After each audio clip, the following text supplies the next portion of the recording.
Hey folks, it is October the 27th, and we're going over chapter 65, which has to do with the First Crusade. The terms we have on the board are Alexius the First in Constantinople, Urban II, Peter the Hermit, Antioch, and Jerusalem. So after they're done discussing it, I'm going to discuss it with you. I didn't know that was a thing. I don't know what I read before. I actually read it. I did too. Talking about William the First's son. William the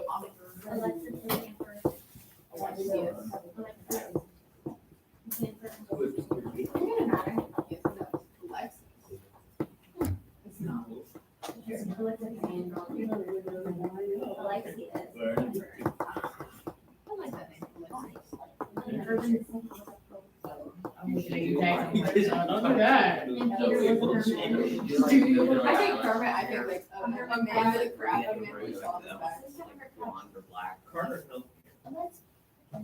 Antioch. I think Bible. Sorry, can you call him now for the rest of his time, or anything? Cars? It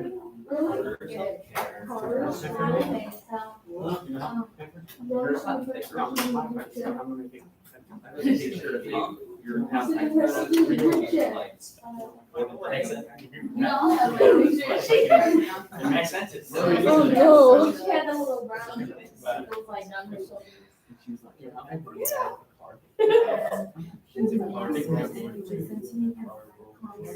You know, the only day I can remember from the battle, like the only day I can tell you exactly how it went, the day we had to do that is the kids' library.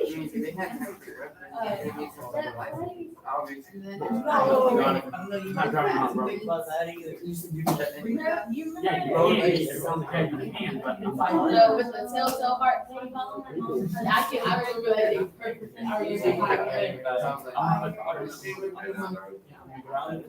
But that's the picture I have on that day. Yeah. Y'all were the weird. Yeah. Hey, cool. All right, folks.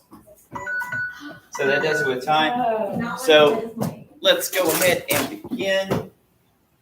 So, if you'll recall, one of the losers throughout all of this has been the Eastern Roman Empire, right? Calling Byzantines or Constantinople. Yeah, and they're getting pushed back further and further and further, all the way up into the walls of Constantinople itself. We're going to see that the Seljuks are going to make it all the way here. This battle here, this is what your book was talking about when Alexius the First started to lose a great deal of his empire. It's called the Battle of Manzikert. And here, you're going to have the Caliphate is going to use the Seljuks as mercenaries, and they're going to be very effective fighters.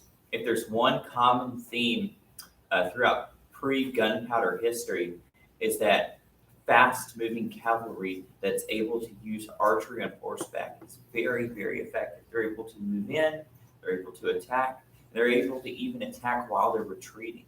And so that makes them very effective. And in this battle, the heavy Roman cataphract cavalry is going to be no match. They're much slower. They're going to get drawn in, and much of this army is going to get wiped out. By doing so, the Turks are going to prove their worth, and they're going to wind up taking over much of Islam and, of course, much of the Eastern Roman Empire. So a lot of modern-day Turkey today will be taken over by the Turks. Is that why it's called Turkey, because of the Turks, or was it always called Turkey? No, it wasn't called Turkey back then. It was called Persia by. Now that's not what they called themselves. I forgot what they called themselves back in the Persian days. But I mean, it's gone through different names, right? Before the Persian Empire, it was broken up into other countries such as Lydia and some others.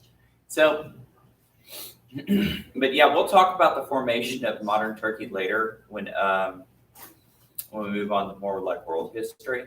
because that's going to be more of a product of the end of World War One. So, all right, so the Turks are going to take over much of that area. Constantinople is going to really not be too happy. So here's Nicaea or Nicaea. This is going to be pretty much the border for it. And so here we have Alexius I, the emperor at the time.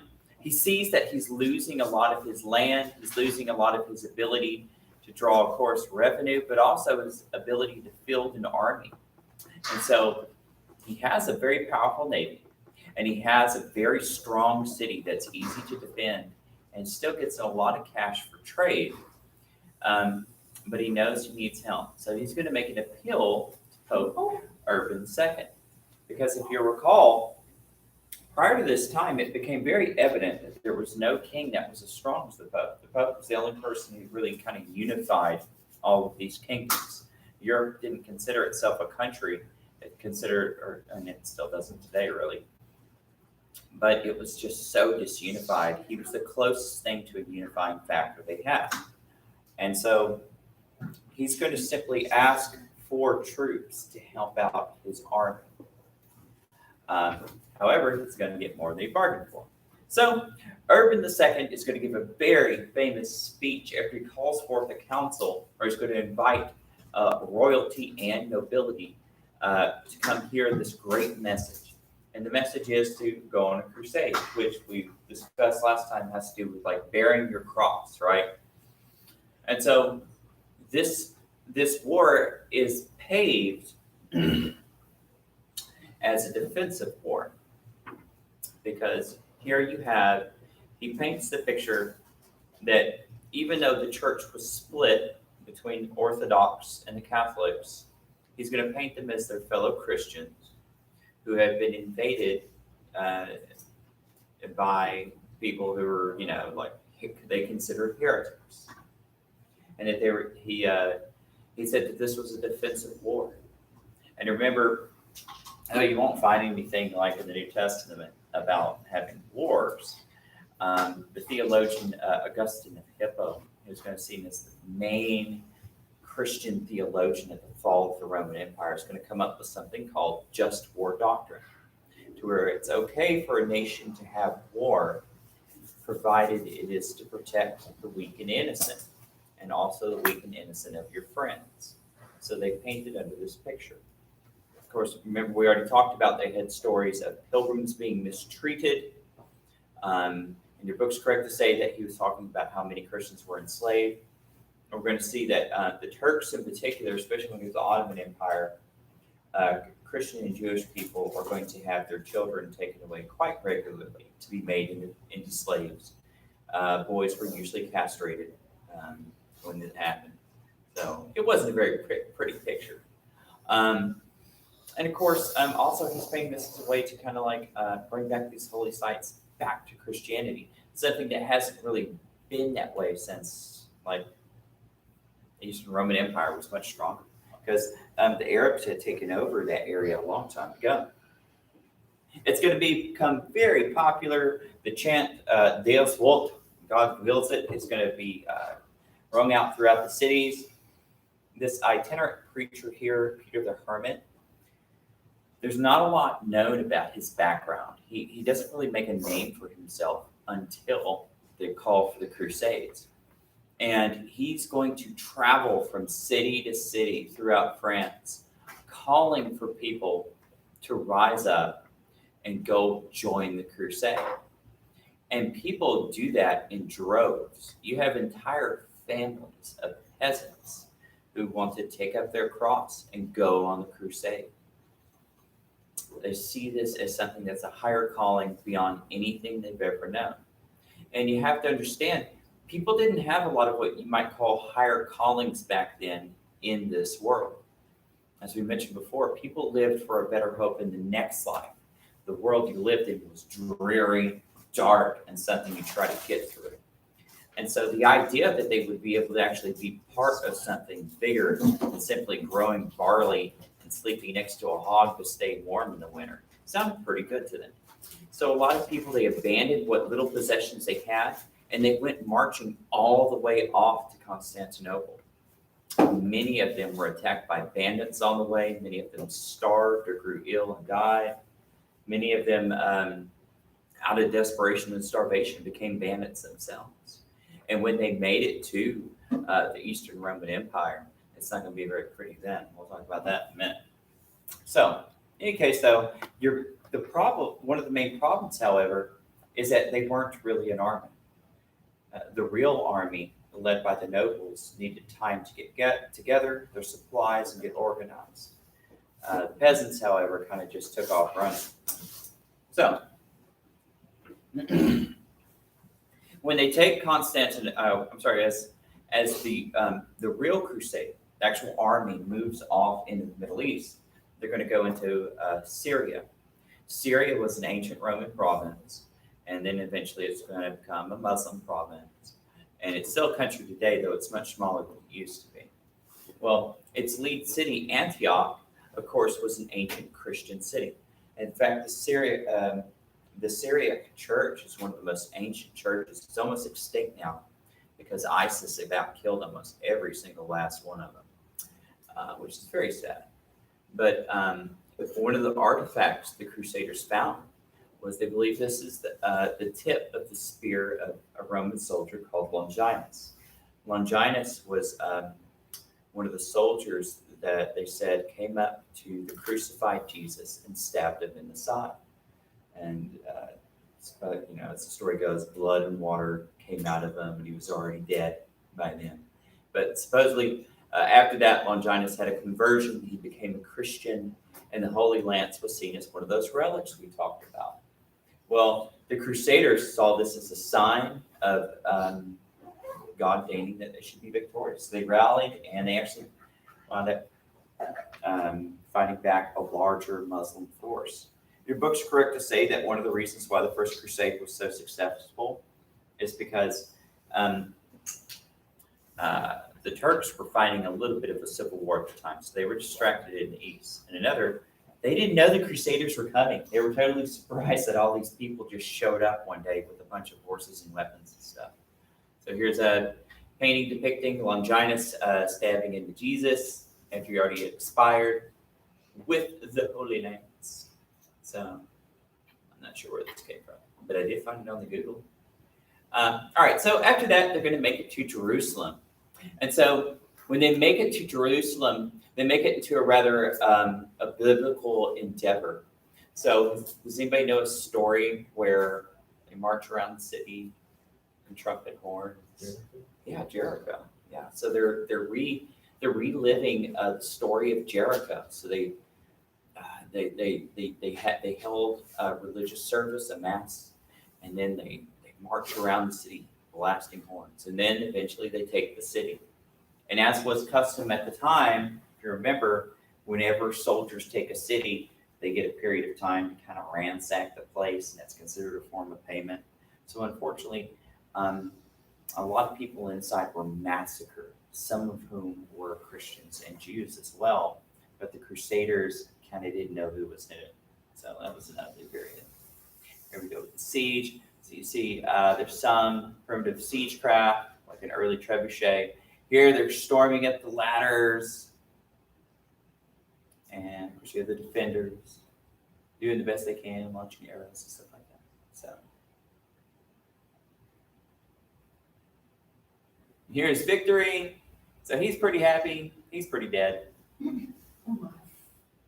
And hey, remember we talked about this? This was that mosque, remember? Was it the dome with the rock?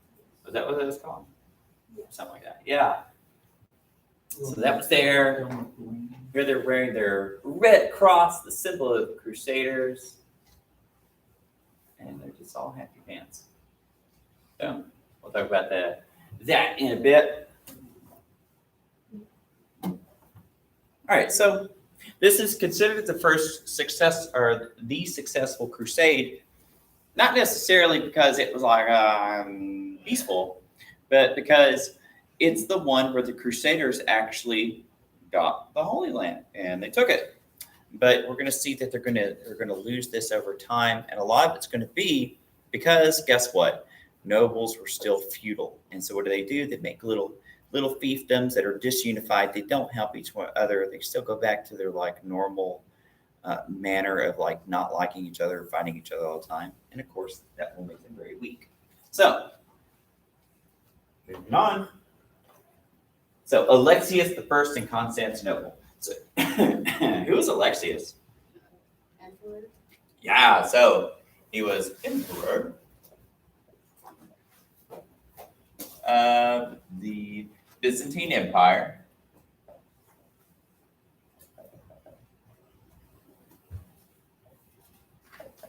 And what was their problem? What they had a problem? What was the problem? They had invaders, so they couldn't defend themselves. Yeah. Faced invasions from the Turks.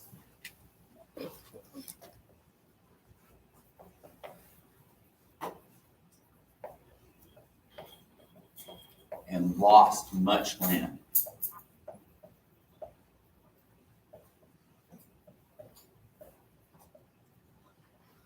So what's Alexius going to do about it?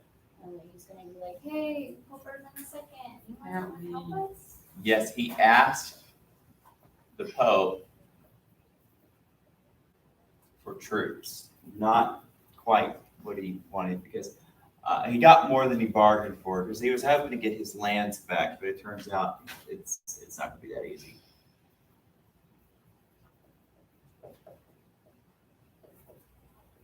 Oh, the Pope's pretty happy about that. He's like, hey, they recognize me. Because, remember, we didn't exactly have a good history between East and West at this time as far as the ancient Roman Empire went. So, Urban II. So, who was he? A pope. He was the Pope. So, the Pope who? Something Crusaders. That's right, who called for a crusade. He's like, stop killing each other, you dummies. Let's go over there. So we call for the First Crusade. Now, folks, I don't ask you to memorize dates very often, but one was 1066, the Battle of Hastings. Another was the year 800, the crowning of Charlemagne. Then there's another one. I'd like you to know when the Crusade started. When was that? 1095. So, 1095, the start of the First Crusade.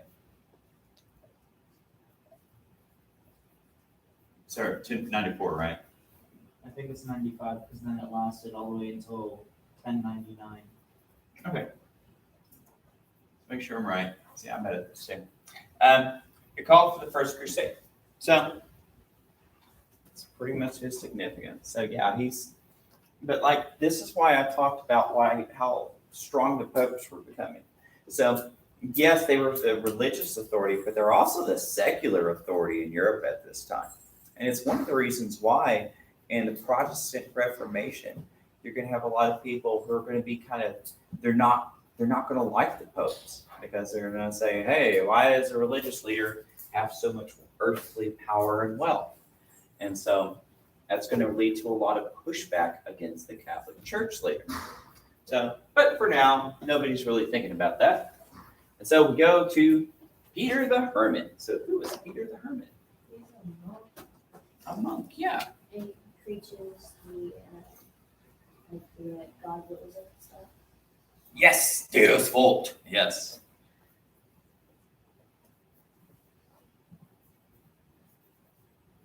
Monk who preached for a peasant crusade is what we'll call it. And yeah, it's going to turn out like the poor peasant crusade is actually not going to be successful. And most of these folks are going to wind up perishing rather tragically. Those who don't starve will be slaughtered by various armies. Some of them, like I said, out of desperation, will turn to banditry. Of course, later on, we're going to talk about an even sadder one, which is called the Children's Crusade later. And this is when someone who's like Peter the Hermit, but actually they're going to convince children to go on a crusade. And you're going to have what's known as like thousands of children actually march down to Italy. And when they march down to Italy, they're going to be captured and sold into slaves. So that's going to be very sad. So that one's not going to be very successful either. But, so, on that note, Antioch. So, what happened at Antioch? The city in Syria. Hey, isn't that what they found really? Yes. So, The what is it, the holy thing that stabs. Yeah. yes, I don't the know. thing that stabs is a spear. So, Yeah. I didn't know Thank that you had for a special name. it doesn't have a special name. Well, So- it was special. Yeah, So- I was trying to see that. Took the The holy capital. spear. It's okay. You know, sort of like, I guess the Roman word would be, not a pilum, sponta. Yeah, sponta. So the Crusades took the capital of Syria, but got attacked. The Turks were like, what are you doing there? It's our city. But the Crusaders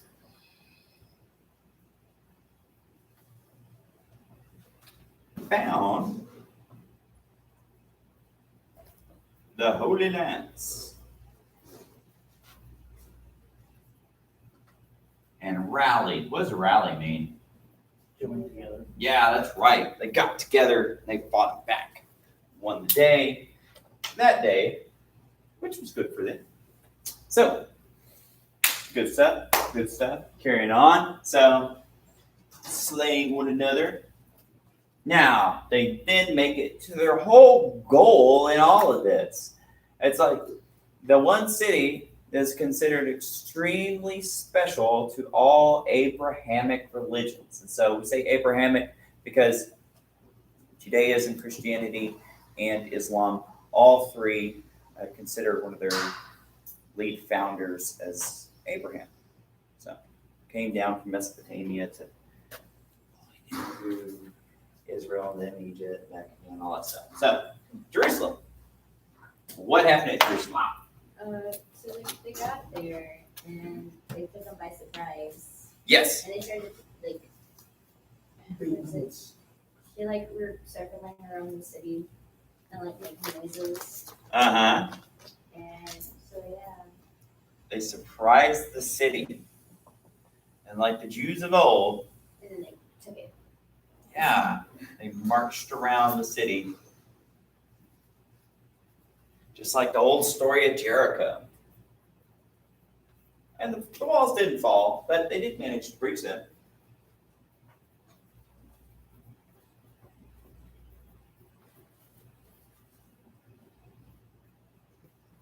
They took the city. Yeah, so, and here we see, now your book mentions names like Tancred and others, Robert Guiscard and all these others. I'm going to show you a little thing about them in a minute. And so these guys, they're going to be nobility. Some of them were good characters. They went in genuine faith, hoping to do something that they saw as good for humanity. And some of them were a bit more mercenary. They went down there because they wanted to founder. They wanted to be kings. They wanted to strike it rich. So like I said, after they found these, after they take this back, they're going to divide up the territory amongst one of themselves and make what's called Crusader kingdoms. Some of them are going to last for some time. And they're going to do good things like develop hospitals and things like that. And some of them aren't going to last that long, and they're going to be a little more exploitive of the people around them. But I digress, that's one of the problems you have with feudalism in this time, is it's not very nice for the little guy sometimes. So let me give you a reminder real quick over what our quiz is going to be over when we Thursday. course, tomorrow we're going to talk about, I think, we're going to go over the next two chapters tomorrow. So it's going to be chapters 66 and 67. We have 3 chapters we're going to go over. Wait. Well, this Thursday, it's a quiz. It's a quiz. We could spend a little bit of time over it, but we're not going to spend like a whole class time like just going over the terms. All right, it's chapters 40 to 53, and that comes up to 34 terms. So, yeah, it's 3 sets. So what are we looking for? It's in Quizlet. So Yeah. whatever's on quiz is like gonna be in the quiz. Yeah, I make it off of, I use this to make it, right? So, yeah, it's just these 3 sets, the exact same terms and definitions. I'm just going to take the images off. It's going to be multiple choice. Yeah, so we can briefly go over it tomorrow, but we're not going to go over a chapter on that day, so there won't be a lecture or anything like that. Probably give you a little something to read, but I'm not going to ask you to write a paper either. So, yeah. Okay. Anybody else need a copy? 1, 2. Okay. Let me turn this off first. All right, folks. So make sure you study your Quizlet chapters 40 through 53. We'll have a quiz on Thursday. Tomorrow we're going to go over the next 2 chapters, 66 to 67, and I'll talk to you later.